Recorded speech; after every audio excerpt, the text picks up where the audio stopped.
मंगलवार को हनुमान जी की पूजा करने का विशेष महत्व है।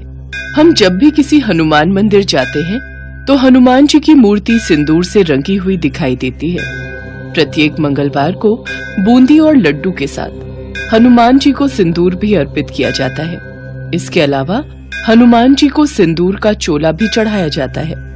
हनुमान जी को सिंदूर बहुत प्रिय है। इसे अर्पित करने से हनुमान जी जल्दी प्रसन्न हो जाते हैं, जिसकी वजह से भक्तों के जीवन में सुख समृद्धि का आगमन होता है। इसी कृपा की वजह से हनुमान जी को सिंदूर लगाया जाता है। पर आखिर सिंदूर उन्हें इतना प्रिय क्यों है? इसके पीछे प्रचलित एक पौराणिक कथा के अनुसार लंका से लौटने के बाद एक दिन माता सीता मांग में सिंदूर भर रही थी।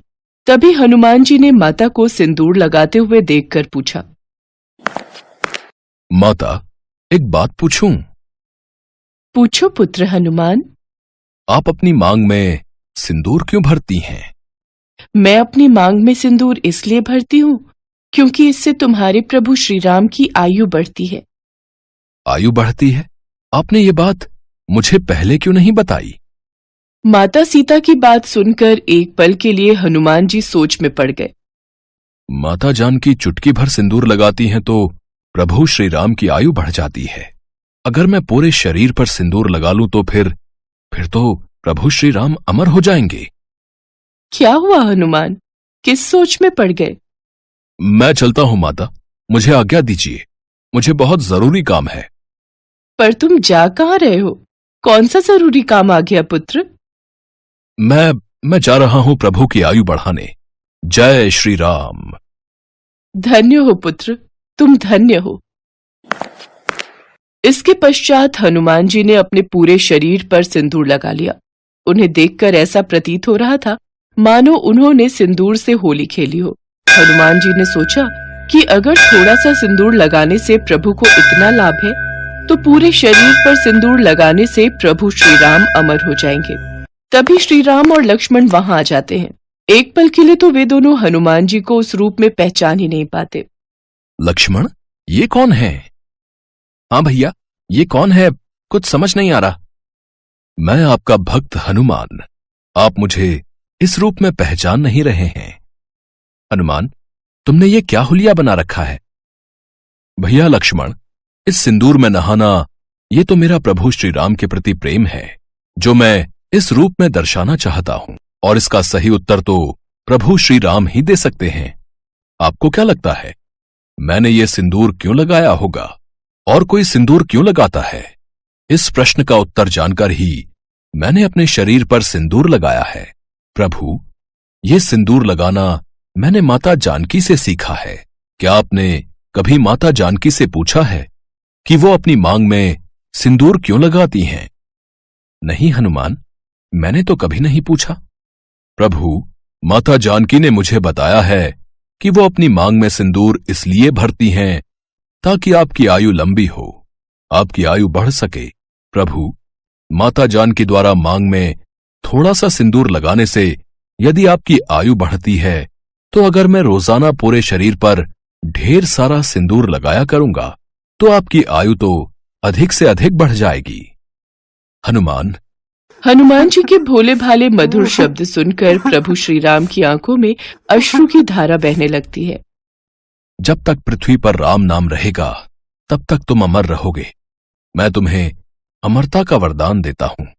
आज से तुम्हें जो कोई भी सिंदूर और तेल चढ़ाएगा उसकी पूजा मैं अवश्य स्वीकार करूंगा।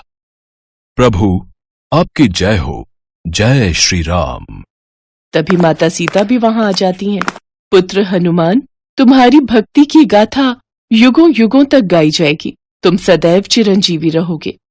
और फिर भगवान श्री राम और माता जानकी के आशीर्वाद से हनुमान जी सदा के लिए अमर हो गए।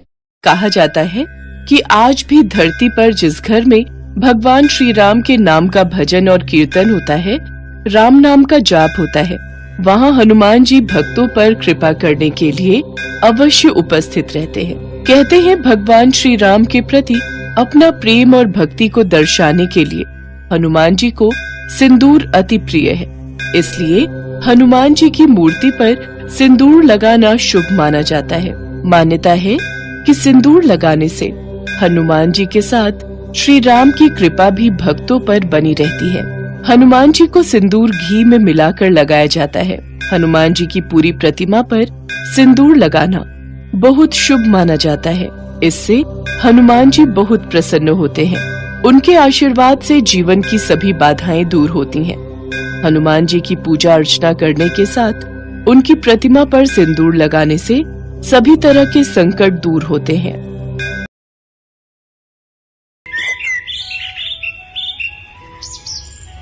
सदियों पहले की बात है। एक बार समस्त श्रेष्ठगण और विद्वान पंडित ऋषि मुनि के लिए एक सभा आयोजित होती है, जिसमें महर्षि अशिष्ट, महर्षि विश्वामित्र और नारद जैसे महान विद्वान शामिल होते हैं। वो सभी आपस में इस बात पर चर्चा करते हैं कि भगवान राम का नाम स्वयं राम के अस्तित्व से बड़ा है।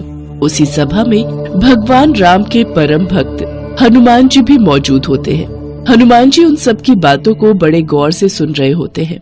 तभी नारद हनुमान की तरफ देखते हैं और मन ही मन सोचते हैं, राम का नाम स्वयं राम के अस्तित्व से बड़ा है और इस बात को तो मैं सिद्ध करके ही रहूंगा। कुछ देर बाद सभा का समापन होता है। सभी ऋषिगण वहाँ से प्रस्थान के लिए खड़े होते हैं तो हनुमान जी सबके अभिनंदन के लिए खड़े होते हैं। तो नारद जी हनुमान के पास आते हैं और उनसे कहते हैं, नारायण नारायण, क्या बात है हनुमान जी, आप सभी ऋषि गणों का कितना आदर करते हैं। जैसे ही सभा समाप्त हुई आप उनके अभिनंदन के लिए उठ खड़े हुए, लेकिन एक बात आपको अजीब नहीं लगती?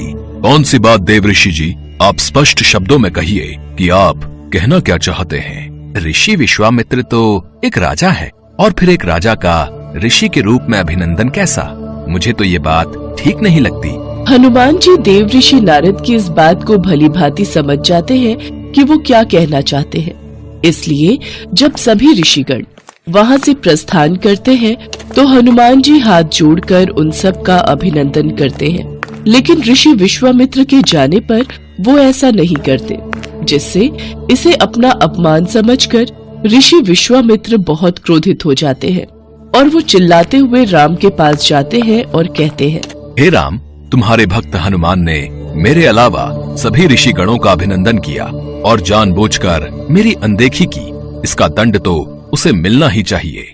ऋषि विश्वामित्र भगवान राम के गुरु थे, जबकि हनुमान उनके प्रिय भक्त।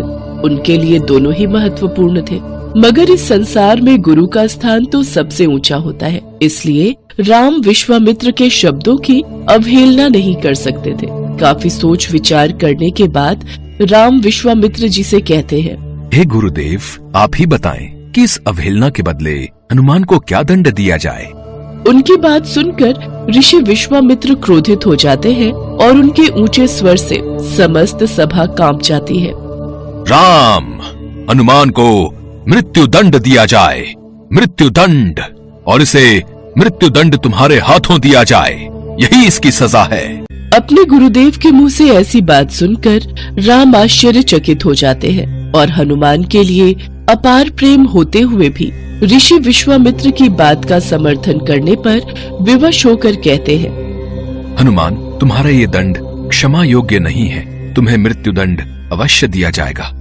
जैसी आपकी इच्छा प्रभु, आपके हाथों मृत्यु पाना तो मेरा सौभाग्य होगा।